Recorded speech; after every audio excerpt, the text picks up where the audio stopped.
Hello and happy day. So today's video I am going to be doing the visually impaired / blind YouTuber tag. This is not a new tag. I found this from videos that were posted at least a couple of years ago, but I thought that I'd go ahead and do the tag because I think it will help answer some questions that you guys might have about my visual impairment. So here we go. Question number 1 is, what medical condition caused you to be blind or visually impaired?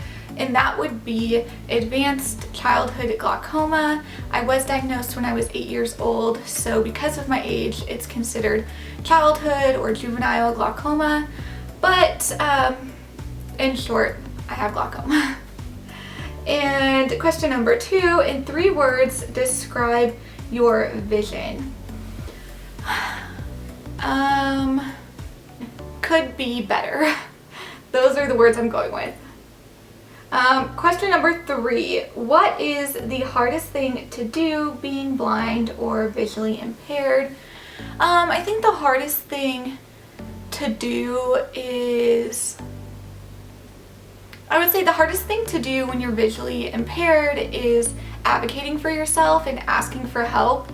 It's just can be very difficult to reach out when you need help, and I am very guilty of trying to tough it out or doing things the hard way just because I don't want to ask for the help that I might need. So I think that's the hardest thing. Question number 4, what is the best part about being blind or visually impaired?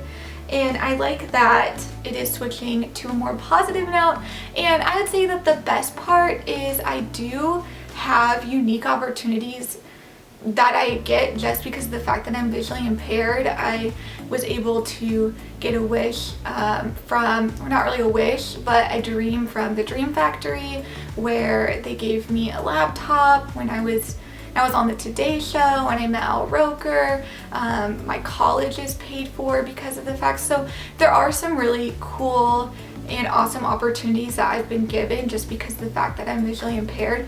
And so I feel like that helps me see the silver lining in all of this. Number 5, what question do you get asked most about or because of your vision?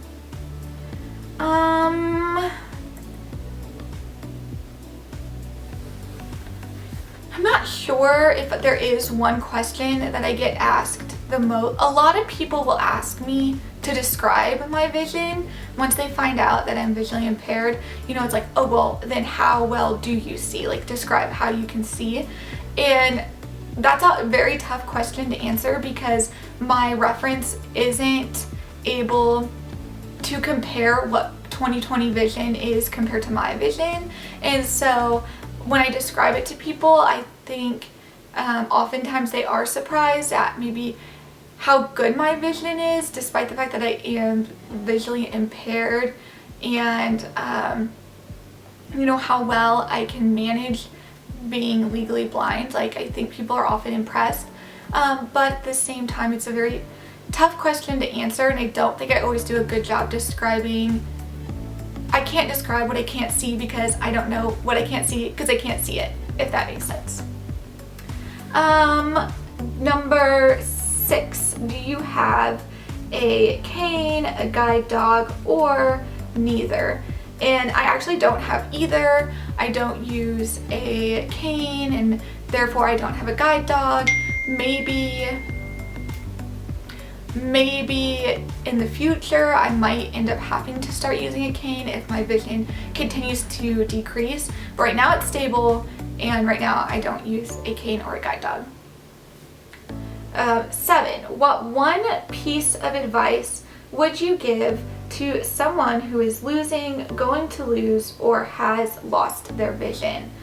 My biggest piece of advice is to just never lose hope and to always view things from an optimistic point of view, because ultimately your options are to throw yourself a pity party and always stay with this kind of storm cloud over your head, or to look at the positives and to maintain hope, because I truly believe that just because I'm visually impaired doesn't mean that I'll be this way forever. I truly believe God's going to heal me, and so I think maintaining some level of hope and even believing for miracles is very empowering, and I truly believe that miracles are possible. So I don't think it's just a way to lift your mood and to keep your focus on something positive. Like, it's genuinely empowering to know that not only am I already equipped in the present to act out the calling God has for my life, but somewhere down the road I truly believe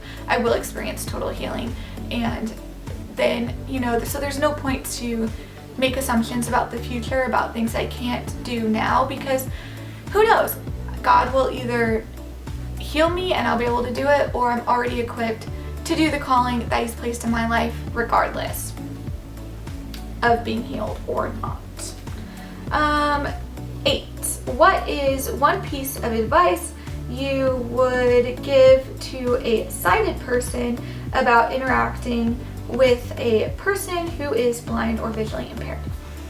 My biggest advice to someone who is sighted would be to never talk down to the person. I know for me, there have been people who have assumed I needed more help than I needed, and I think sometimes that feels a bit like disrespectful if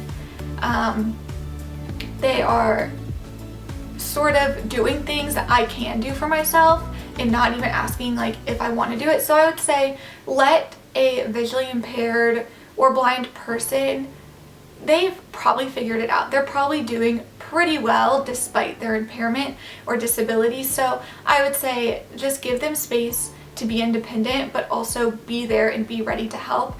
And I think only step in if you really feel as if they need the help, then definitely go for it and step in and help them, but just don't take away some of the independence that they do still have. And number 9, why did you join YouTube? And I joined YouTube almost 3 years ago. We're getting close to my YouTube anniversary.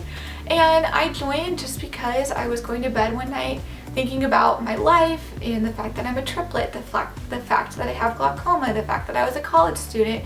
And I just thought, I think that I have a perspective in life that's worth sharing, that's worth putting out onto the internet. And so I started my channel, and over time I was absolutely amazed at how well my glaucoma videos have done and at the community and support I found in having this channel. And I think that's why I've kept doing it and kept making videos, because I was just truly shocked at how much love and support I've gotten from all of you guys. And so thank you for that. But originally I just started my channel and started making videos just because I thought it would be something fun to do. And I thought, you know what? This platform's here. It's kind of the thing to do, and why not be a part of it? So that's that. And the last thing is to name 3 people to do this tag, but I'm not going to do that because this tag died years ago and I'm probably the only one who was even interested in making a video doing it. But there you go. That is the visually impaired blind YouTuber tag. Thank you guys so much for watching this video. Please leave a comment, start some conversation, and I will see you guys in my next video.